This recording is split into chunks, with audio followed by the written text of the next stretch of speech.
Takže čaute lidi, já vás vítám u našeho dalšího tutoriálu a dneska vás naučíme trik, který se jmenuje Brain Twister. Vypadá asi takhle.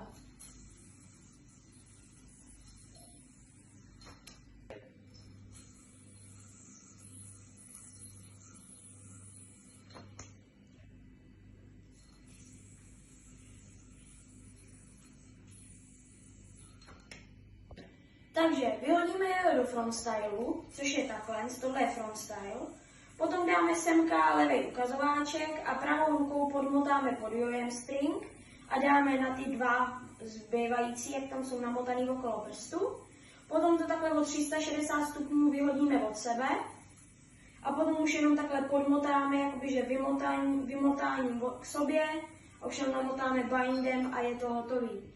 Takže moc vám děkujeme za sledování a pro více tutoriálů tady dejte like a odběr a čus.